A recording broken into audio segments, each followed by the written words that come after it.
The gentleman from Texas, Mr. Nehls, for 5 minutes. Madam Speaker, Vice President Kamala Harris was named border czar on March 24, 2021.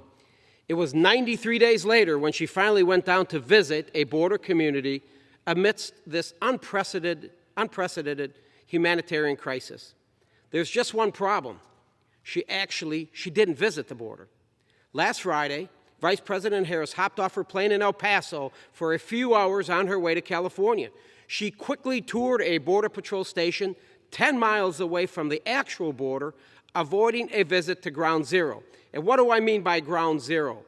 I mean the actual border where thousands of migrants are flooding across daily, like the Rio Grande Valley sector, where over 50,000 illegal immigrants were apprehended in May alone, which is 128% more than the entire El Paso sector. Or in the Del Rio sector, where every afternoon buses on the Mexican side of the border pull up and they unload hundreds of migrants who cross the Rio Grande River in knee-high water. I saw it myself firsthand when I visited the Del Rio sector in June. While I was there getting a tour of the actual border, a couple men crossed the Rio Grande over to the American side, and when they got to the bank of the river, DPS agents and I questioned them. We asked them where they were from, why they were here, and why they thought they could get into America. They told us they were from Cuba and they had come here to work. Then they told us something that shouldn't surprise anyone. They thought they could get into America because Biden said they could come, because President Biden said they could come. Within minutes, agents of Border Patrol pulled up in a van loaded with other migrants who had crossed down river, and they went away. And situations like this are happening in the thousands every day along our border.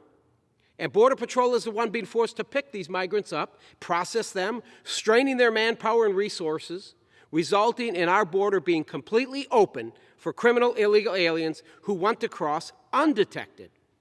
Americans have been hearing about this Biden border crisis for months, and they see nothing changing. They see the cartels. The cartels are getting rich, trafficking these migrants across our border.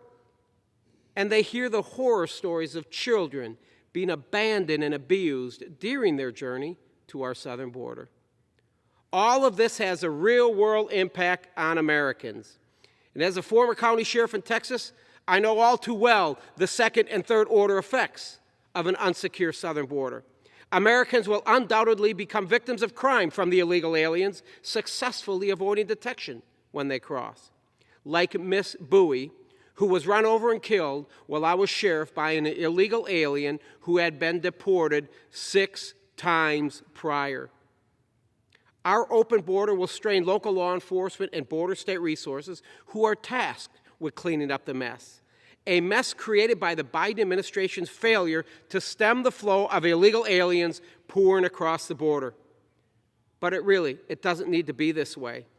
The Biden border crisis all started when Biden reversed the Trump administration's Remain in Mexico policy and stopped construction of the wall.